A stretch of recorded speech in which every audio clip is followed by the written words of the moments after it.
यार प्रेरणा, तू अजितचा पण विचार कर ना. तुझ्याशी काहीच कॉन्टॅक्ट होत नाहीये त्याचा. तू तिकडे किती पॅनिक होत असेल.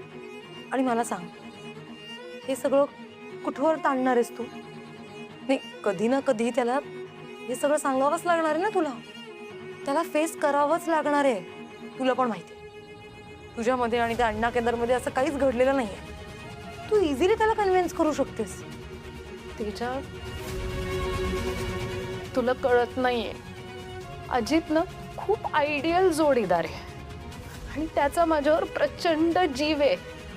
त्यामुळे हे सगळं कळल्यानंतर त्याला जो त्रास होणार आहे ना, तो मला नाही बघवणार.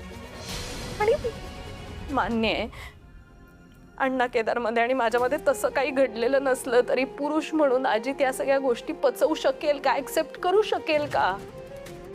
आणि जरी त्यांनी सगळं स्वीकारलं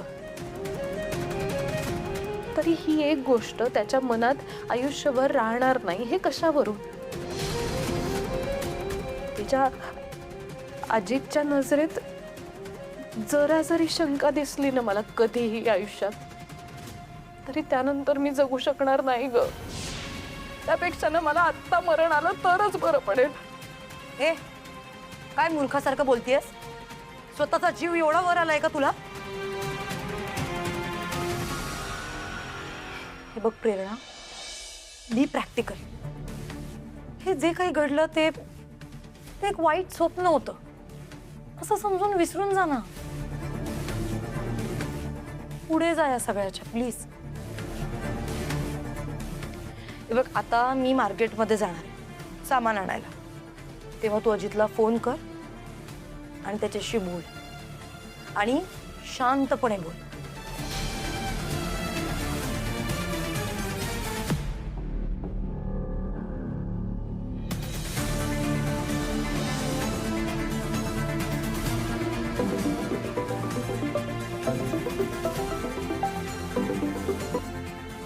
अजित, मला ना तुला काहीतरी महत्वाचं सांगायचंय रे. तू प्लीज पटकन घरी येशील का? प्रेरणा, प्रेरणा, प्रेरणा. ए प्रेरणा, कशी आहे तू? माझ्या आठवण नाही येत का तुला? अजितला कशाला बोलवते? मला बोलव ना.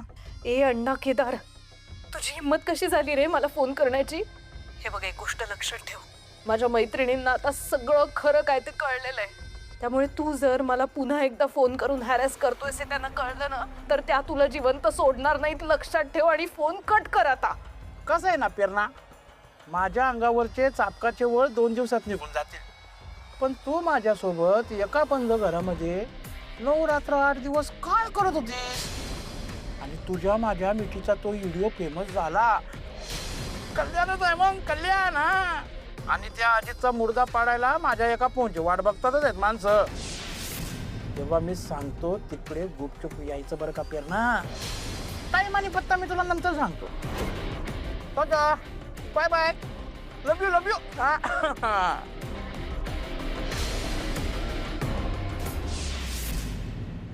काय झालं, घाबरलीस?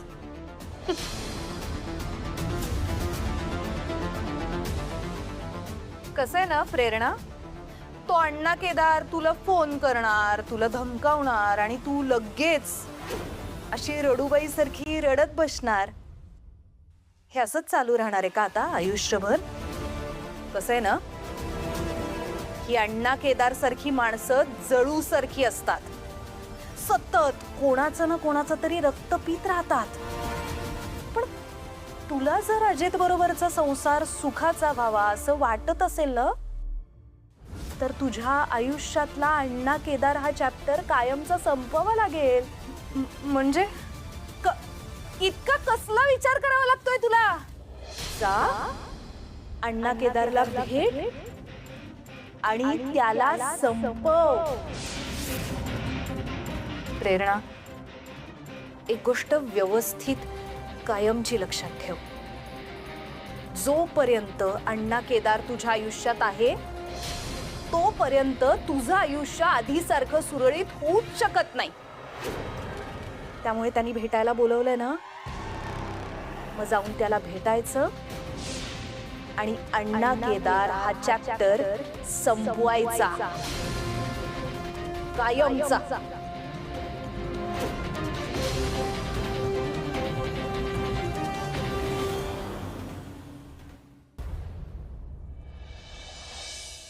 मी ऍक्च्युली म्हणत होते तिला की तू अजितला सगळं सांगून टाक, पण मला वाटत नाही ती सांगू शकेल त्याला सगळं.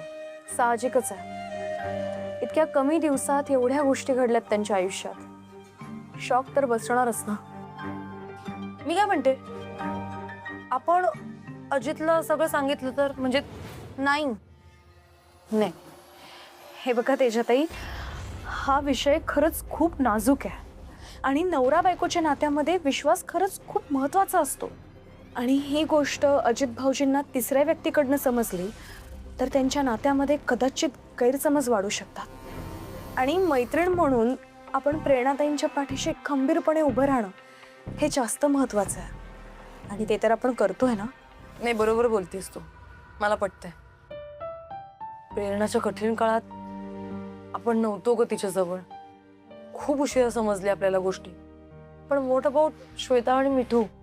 आपलं बोलणं झालं ना की श्वेताच्या घरी जायचं होतं, जायचं का आपण तिघींनी मिळून? नाही, नको. ॲक्च्युली मी तुमच्याशी बोलणारच होते या विषयावर. मग अशी श्वेताताईंशी फोनवर बोलताना ना, त्या जरी हसत खेळत बोलत होत्या तरी मला ना ऑफ साऊंड करत होत्या.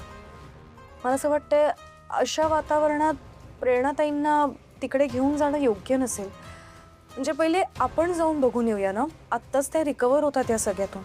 दोघींनी जायला काही प्रॉब्लेम नाही, पण दोघी गेलो तर मग इथे प्रेरणाजवळ कोण थांबणार? नाही, हा हे मुद्दा बरोबर आहे तुमचा. आणि त्यात तो अण्णा केदार फरार आहे. कुठे लपून बसलाय हेही माहीत नाही आहे. शावेला तो काही करू शकतो.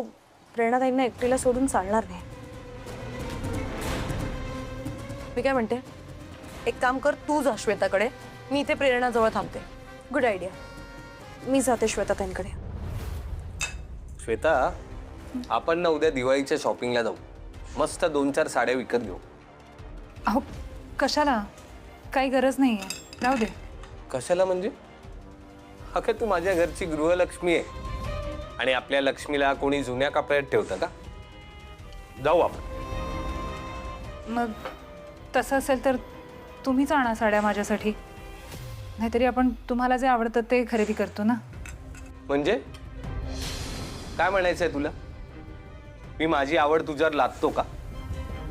अहो नाही नाही म्हणजे सांग ना, तुला तुझ्या मनासारखं जगता येत नाहीये का? नाही नाही, तसं काही म्हणायचं नव्हतं मला. मी फक्त साड्यांच्या बाबतीत म्हटले. अच्छा, आता माझ्या लक्षात आलं. मला शॉपिंगला पाठवून तुला त्या तुझ्या फालतू मैत्रिणींना भेटायला जायचं असेल ना? काय बोलताय तुम्ही? इथे माझ्या मैत्रिणींचा संबंध येतोच कुठे? आणि उठसूट त्यांना फालतू थिल्लर म्हणण्याचा अधिकार तुम्हाला दिला कोणी? ती त्या प्रेरणाला भेटायला जाणार होतीस ना? याआधी तिची 2-3 लग्न मोडलेत हे माहिती आहे मला. प्रीती, तेजा, मैत्रिणीचा होणारा नवरा बळकावणारी. त्या मिठूने कोणाचा तरी हात धरून निघून जाता त्या तेजाने बरोबर डाव साधला. बरं, लग्न करावं तर लग्न न करता त्या मुलासोबत लिव्हिंग मध्ये राहते. ती वल्लरी स्वतःच्याच नवऱ्याला जेलमध्ये टाकायला निघाली.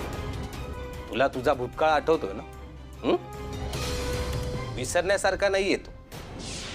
मग मला सांग, मी तुम्हाला फालतू म्हणू नये का? बस, तुम्ही मला काय वाटेल ते बोला, पण माझ्या मैत्रिणींबद्दल काहीही वाईट साईट मी ऐकून घेणार नाही. नाहीतर नाहीतर काय? हा,